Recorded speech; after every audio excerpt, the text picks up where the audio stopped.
Okay बच्चों, आज subject statistic lesson number 3 English में लीनियर रिग्रेशन कहते हैं और उसी को हिंदी में रैखिक नियत संबंध। ओके, ध्यान दो कि गुजरात बोर्ड में भी आता है और सीबीएसई बोर्ड में भी आता है। सीबीएसई बोर्ड में 11th में आता है और गुजरात बोर्ड में 12th में आता है। टोटल मार्क्स 12 है, जिसमें 1 MCQ, 1 थियरी, 2 मार्क्स का प्रैक्टिकल, 3 मार्क्स का प्रैक्टिकल और 5 मार्क्स का प्रैक्टिकल। ये 2 और 3 इन दोनों में ही प्रैक्टिकल शायद चेंज होता है, कभी कभी किसी बोर्ड किसी ईयर में चेंज हो सकता है, लेकिन इस तरह से इसका मार्क्स का रेशियो रखा गया है। यह हमेशा सेक्शन ए में पूछा जाएगा, बी में, सी और डी। ई में इसका क्वेश्चन नहीं पूछा जाता, याद रखना, ई में नहीं पूछा जाता, लास्ट फाइनल एफ में। ओके, सो हमारी क्लास यूनिटी एकेडमी सूरत पुनागाम और मेरा नाम RK सर। तो हम स्टार्ट करते हैं रैखिक नियत संबंध। तो हमको पता ही है कि जिस तरह से दो वेरिएबल यानी दो चलों के बीच संबंध होता है, तो उसमें किस तरीके का संबंध होता है, तो हमको यहाँ पे ये चैप्टर बताएगा। तो देखते हैं नियत संबंध यानी लीनियर रिग्रेशन। तो देखो, आपने लेसन नंबर 2 में पढ़ा ही है, कुछ दो चलों के बीच संबंध होता है। तो इसी प्रकार से यहाँ पे भी हम लोग देखेंगे चल x यानी वेरिएबल x पर से चल y का अनुमानित मूल्य ज्ञात करना। यानी सिंपल सी लैंग्वेज में कहें तो नियत संबंध का मतलब सिंपल सा है कि चल x पर से चल y का अनुमानित मूल्य ज्ञात करना। Clear? Find to the expected value of the one variable for the given value of the other variable. Okay, यानी x की वैल्यू पर से y की वैल्यू फाइंड करना। तो हमें पूछा जाता है कि किसने फाइंड किया है, सबसे पहले इसका यूज़ कौन किया है। तो सबसे पहले सर फ्रांसिस गाल्टन ने। ओके, सर फ्रांसिस गाल्टन ने। तो मेरे ख्याल से यहाँ तक क्लियर हो गया है। ओके, आगे बढ़ते हैं। नियत संबंध हमें यह बताता है कि दो चलों के बीच किसी प्रकार का कार्य कारण संबंध हो सकता है। ओके, तो कार्य कारण का मतलब किसी ना किसी कारण से कोई ना कोई रिलेशन से उसका संबंध हो सकता है। जैसे कि हम लोग देख सकते हैं x जो है उसको हमने विज्ञापन खर्च रखा यानी एडवर्टाइजमेंट एक्सपेंस। उसी प्रकार से y को रखा हमने बिक्री सेलिंग। ओके, तो विज्ञापन खर्च यानी अगर हम कंपनी चला रहे हैं तो हम जब तक सेलिंग करेंगे, है ना, यानी हम सेलिंग करेंगे तो उससे पहले हमें क्या करना पड़ेगा, अपना एडवर्टाइजमेंट करना पड़ेगा।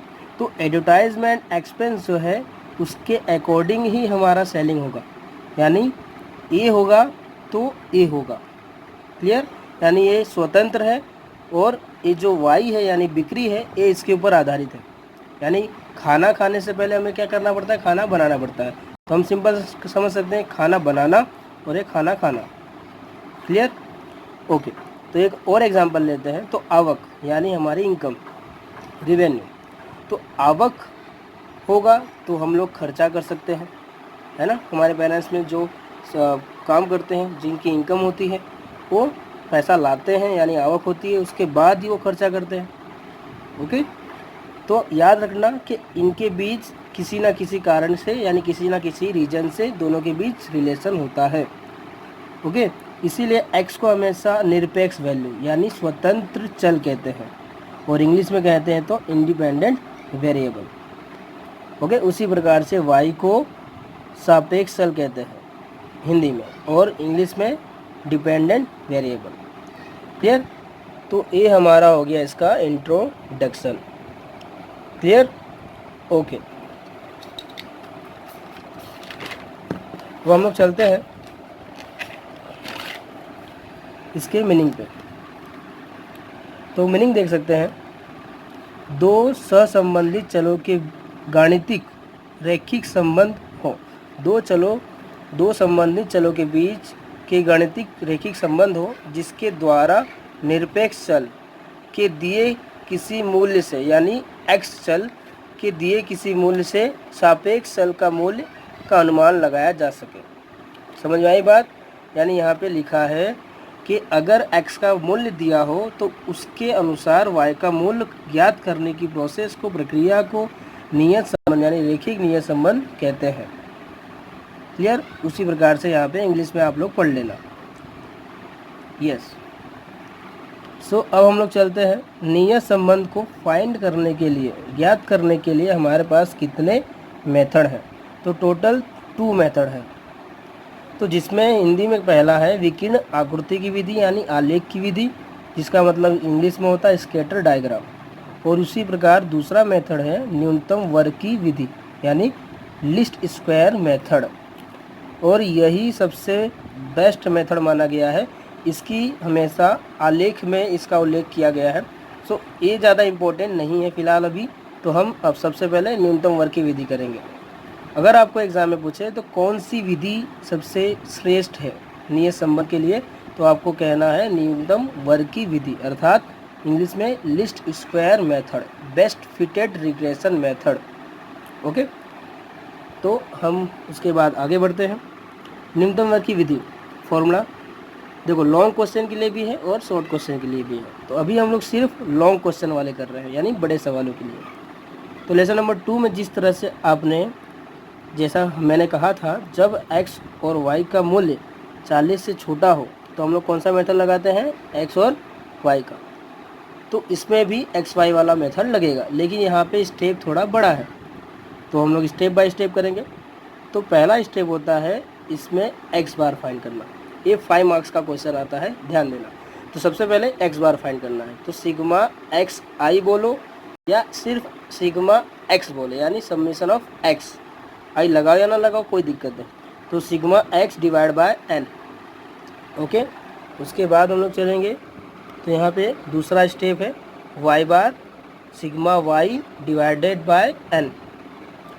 थर्ड स्टेप पे जाएंगे तो b, यानी हमको इसके पहले x बार निकालना है, उसके बाद y बार निकालना है, उसके बाद b निकालना है। b का मतलब हुआ by(x) क्या होता है।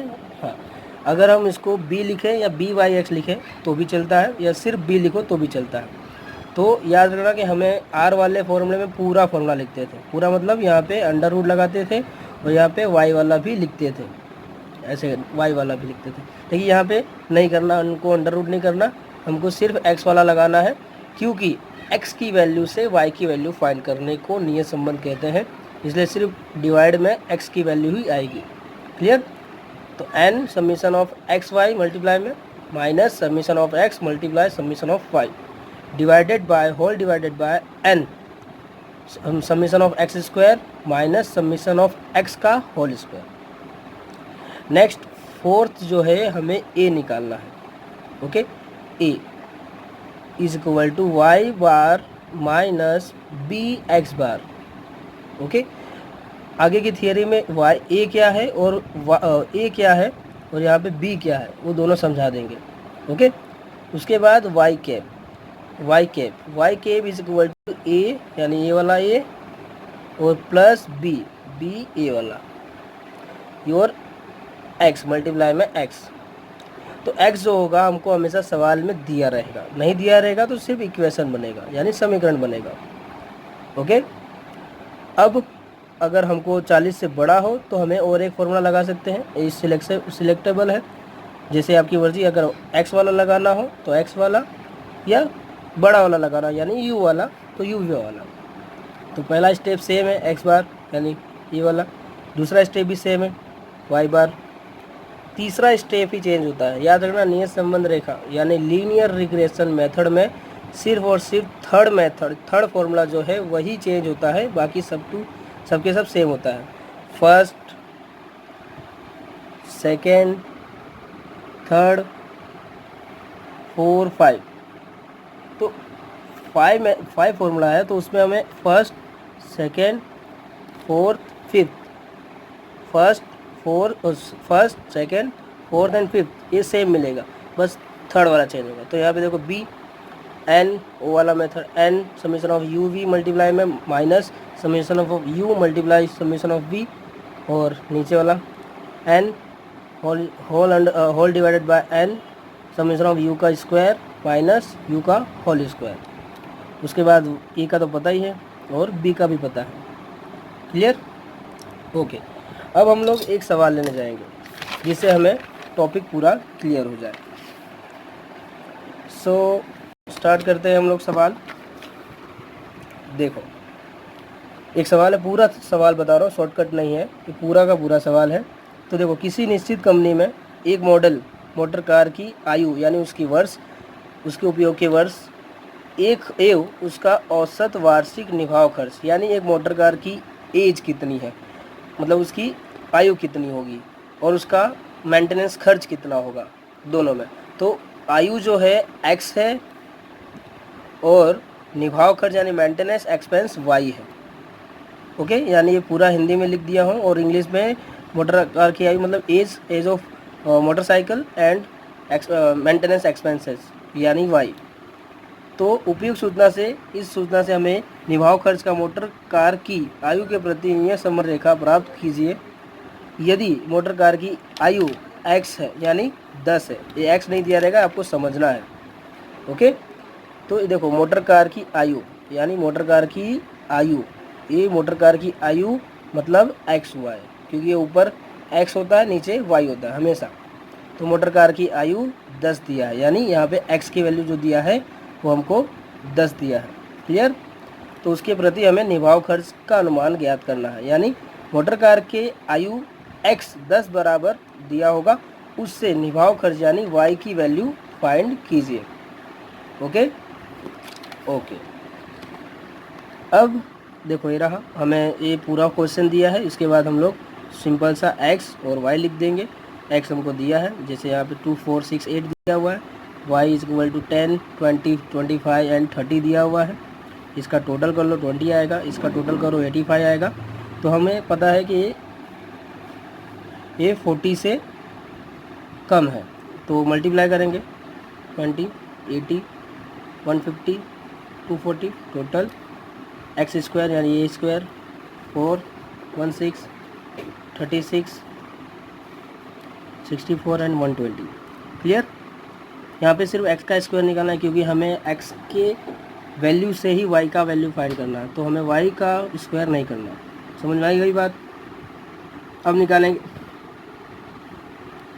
फर्स्ट स्टेप x बार।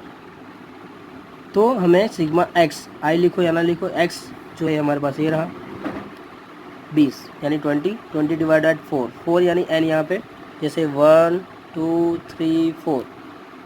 ओके, इसका टोटल डिवाइडेड बाय किया हमने, ये आया। उसके बाद second step y bar, sigma y divide by n, 85 divide by 4, 85 divide by 4 कितना आया 21.85। तो इस तरीके से आपको बॉक्स बना देना, जिससे हमको आसानी से ढूंढने में मदद मिले। थर्ड b फाइंड करना, जैसे स्टेप बाय स्टेप्स करना है वैसे ही 1 2 एंड थर्ड। तो b n summation of X Y, ये पूरा फॉर्मूला पीछे देख लेना, वापस एक बार रिवाइज कर लेना। अब यहाँ पे 4 n पता ही है कि n कहाँ से आया, सिग्मा एक्स वाई यानी एक्स वाई का मल्टीप्लाई का total 490, sigma X 20, sigma Y 85, 4 n है, x का स्क्वायर ये रहा 120 20 यानी यहाँ पे सिग्मा x का होल स्क्वायर, यानी ये रहा सिग्मा x यानी 20 का होल स्क्वायर। क्लियर? उसके बाद मल्टीप्लाई करोगे तो आपका इतना आएगा वैल्यू, इसमें से इसको माइनस करोगे तो इतना आएगा, देन इसमें से इसको माइनस करोगे तो इतना आएगा। इसके बाद इसका डिवाइड कर दोगे इतना। याद रखना कि पॉइंट के बाद 25 जो वैल्यू है सिर्फ 2 डिजिट की ही होनी चाहिए और राउंड फिगर करके रखना। अगर 5 या मोर देन 5 होगा तो उसको राउंड फिगर कर देना, जैसे सीखे हो आप लोग। ओके, नेक्स्ट 4 ए है ना, फोर्थ स्टेप हमारा ए निकालना है। A is equal to Y bar minus B X bar. तो हमारे पास वाई बार जो है इतना फाइंड हुआ, देखो ये हमने यहाँ पे रख दिया। देन बी हमारा इतना फाइंड हुआ। ओके, बी का फॉर्मूला बी से हमें ये मिला। देन एक्स बार हमको कितना दिया 5, तो हमको यहाँ से मिला एक्स बार। इसका कैलकुलेशन करोगे तो ऐसा आएगा, सबसे पहले इसका मल्टीप्लाई करना, माइनस मत करना तुरंत, पहले इसमें से मल्टीप्लाई करना, उसके बाद ये आएगा, इसके बाद माइनस करना। क्लियर? उसके बाद हमें ये लिखना पड़ेगा कंपलसरी, ये हमको कंपलसरी लिखना पड़ेगा। एक्स और वाई के बीच नियत संबंध रेखा, या ऐसा इंग्लिश वाले लिख सकते हैं Y on X, Y on X, जहाँ पर x इज इक्वल टू 10 है, their value of x is equal to 10। Okay, so Y cap, इसमें वाई कैप क्यों लगाया जाता है ये भी आपको क्लियर कर देंगे आगे की थियरी में, अभी प्रैक्टिकल में हमको समझना है। सो वाई का फॉर्मूला याद हो गया होगा, a plus B X. Okay, A हमारे पास आया 5, बी आया हमारे पास 3.25, जैसे ये रहा, जैसे ये रहा। ओके, मल्टीप्लाई 10, एक्स कहाँ, एक जो 10 है ये एक्स जो है हमको दिया है क्वेश्चन में, मोटर कार की आयु यानी एज ऑफ मोटरसाइकिल। ओके, तो अब इसका कैलकुलेशन करोगे तो आपका क्या आंसर आएगा, 37 यानी 37.5। सो अब आपको पूरा लिखना पड़ेगा, ये कंपलसरी है, याद रखना है कंपलसरी है। तो जब कार का आयु यानी एज ऑफ मोटरसाइकिल 10 वर्ष हो यानी x 10 हो, तो निभाव खर्च यानी maintenance expenses of motorcycle is rupees 37.5। 37.5 यहाँ पे 1000 मैंने लिखा यानी 1000 लिखा, क्यों लिखा है, क्योंकि सवाल में ही हमको y की वैल्यू 1000 बोली, देखो है ना, नहीं बोला होगा तो नहीं लिखना, लेकिन अगर बोला है तो आपको कंपलसरी लिखना है। तो रुपया भी बोला है, देखो। ओके, तो यहाँ पे ये रुपया, क्लियर। ओके, अब हम लोग चलेंगे बड़े सवाल पे। बड़े सवाल, तो पिछली बार हमने एक्स वाई की जो वैल्यू थी 40 से छोटी थी, कम थी, इसलिए हमने एक्स वाई वाला लगाया था। इस बार एक्स वाई वाला जो वैल्यू होगा वो 40 से ज़्यादा होगा यानी बड़ा होगा। आपको बड़ा दिखे तो यू वी वाला मेथड लगाना है और छोटा दिखे तो एक्स वाई वाला। क्लियर, कन्फ्यूज़न नहीं होना चाहिए, कोई भी मेथड लगाओ आंसर सेम आएगा। मार्क्स 5 है, तो एक्स दिया है, यहाँ पे मैं डायरेक्ट लिखा हूँ इस बार, कोई भी थियरिकल नहीं, डायरेक्ट है यहाँ पे, और वाई दिया है। सबसे पहले इसका टोटल कर लो, क्लियर। फिर यू कैसे निकालते हैं, यहाँ पे x माइनस 60, ये 60 जो है ये सबसे छोटी वैल्यू लेना है। देखो यहाँ पे सबसे छोटी वैल्यू जो है 60 है, बिकॉज क्योंकि इसकी वैल्यू जो है माइनस में ना आए और हमको आसानी रहे टोटल करने में। तो 60, तो 60 माइनस 60 0, 70 माइनस 60 10, 64 माइनस 60, यानी इस तरीके से सब करोगे तो आपका इस तरीके से आंसर आएगा, वो भी सब प्लस में। देन 41 हुआ, टोटल करोगे 41 आएगा। जीटी का यूज़ करना बहुत ज़रूरी है। अगर आपको कैलसी यूज़ करना आता है शॉर्टकट तो उसको यूज़ कर सकते हो, नहीं तो नेक्स्ट वीडियो शॉर्टकट वाला बनाएंगे हम लोग कैलसी पे। देन वी कैसे फाइंड करते हैं, वाई माइनस 50, इसमें भी सबसे छोटी वैल्यू लेना है। ओके, यहाँ पे देखो सबसे छोटी वैल्यू 50, ये रहा 50, दोनों 50 50 है तो क्लियर, कोई भी लो। तो वाई माइनस 50 यानी 50 माइनस 50 0, 59 माइनस 50 9, 57 माइनस 50। तो इस तरीके से आपको इसमें भी करना है फिर टोटल। ओके, यू वी यानी ये, अब हमको एक्स और वाई का वैल्यू ज़रूरत नहीं है हमको, अब यू वी का ही हमको मल्टीप्लाई करना है। यू वी ये 0 मल्टीप्लाई 0 0, 10 मल्टीप्लाई 9 90, इस तरीके से सब मल्टीप्लाई कर देना है आप लोगों को, फिर इसका समेशन यानी टोटल। नेक्स्ट यू का स्क्वायर, तो ए यू का स्क्वायर, जिस तरह से हमने एक्स का स्क्वायर ही किया था, वाई का नहीं किया था, उसी तरीके से वाई का वी का नहीं करना, सिर्फ यू का करना, तो इसका स्क्वायर करना है। ओके, तो उसके बाद इसका टोटल। तो स्टेप बाय स्टेप हमें फिर से, क्योंकि ये लीनियर रिग्रेशन फाइंड करना है तो स्टेप बाय स्टेप करना है, टोटल 5 स्टेप है, कंप्लीट करना है। तो नंबर 1 एक्स बार, तो एक्स बार का फॉर्मूला याद होना चाहिए, और 461 ये रहा divided by 7, clear. Y bar sigma Y divided by N, तो ये 387 divided by 7। Next third step हमारा बी है, बी लिखो या बी वाई एक्स लिखो या बी यू वी लिखो, क्योंकि यू वी लगा रहे तो यू वी, अगर कुछ ना समझ में आया तो सिर्फ बी लगाओ। तो बी, तो फॉर्मूला आना चाहिए आप लोगों को, है ना, तो फॉर्मूला पहले दिखा दिया था, बता दिया था, उसके बाद इसी अनुसार इसी अकॉर्डिंग हमें वैल्यू पुट करनी है। ओके, वैल्यू पुट करना आ जाएगा ना। ओके, देन ये वैल्यू इसका कैलकुलेशन करोगे तो इतना आएगा। देन उसके बाद डिवाइडेड बाय करोगे तो 0.6 आएगा, फिर 0.59 यानी 0.596 आएगा। तो राउंड फिगर करोगे तो 0.6 का रखना है, यानी 60। क्लियर। नेक्स्ट ए, फोर्थ हमारा स्टेप क्या था, ए, तो Y bar minus B X बार। ओके, तो ये वैल्यू पुट करोगे, बी हमारा 0.6 आया है, पहले पीछे देख लेना। फिर 65.86 यानी 86 एक्स बार जो है आपको दिया है, पीछे फाइंड किया था हमने, उसको मल्टीप्लाई करना। तो सबसे पहले हमें मल्टीप्लाई करना है, भूलना मत। उसके बाद जो वैल्यू आएगा उसको माइनस करना है। क्लियर। उसके बाद जब भी 5 वाला स्टेप स्टार्ट करो तो हमें कंपलसरी लिखना रहेगा वाई का एक्स के प्रति नियत संबंध रेखा, या आप इंग्लिश में लिख सकते हो Y on X linear regression.